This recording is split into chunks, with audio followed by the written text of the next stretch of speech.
Thanks, Nicole. So as far as social initiatives, I did a quick Google search and it says social initiatives are an action aimed at addressing social problems.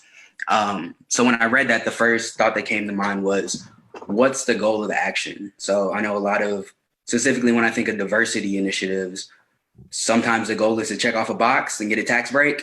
But are we doing it for that reason? Or are we doing it to actually create a culture change? As far as the pros, what I'm able to see is a lot of times it at least forces people to acknowledge that other people exist. It forces them to have that conversation and give someone a chance who they never would have before. I know personally I've benefited from diversity initiatives. I graduated from Emory, really good at econ. I'm a good interviewer. So people were able to give me that chance. But then I started thinking about the more problematic issues.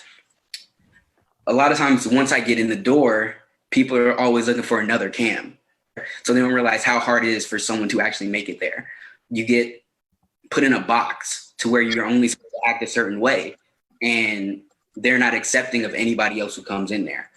So I think people really have to look at that when they're looking at these diversity initiatives. And once you do accept one person through the door, are you open to other people? Are you open to other personalities? Or are you only going to accept them if they fit in your box?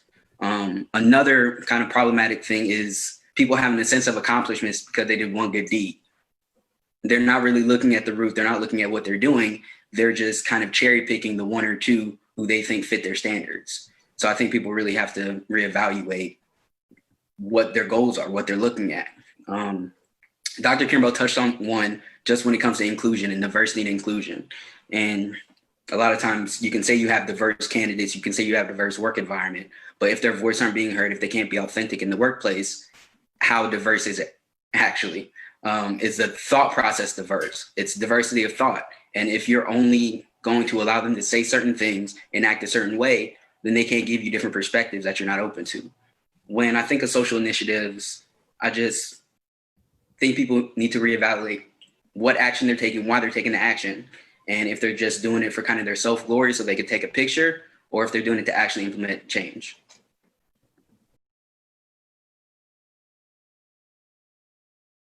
Hey, so my biggest thing is just get out your comfort zone.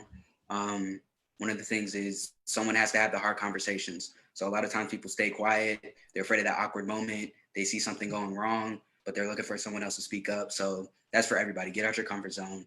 Don't let fear paralyze you. Like a lot of times saying something or doing something courageous, it's scary, but once you do it, you feel a lot better afterwards.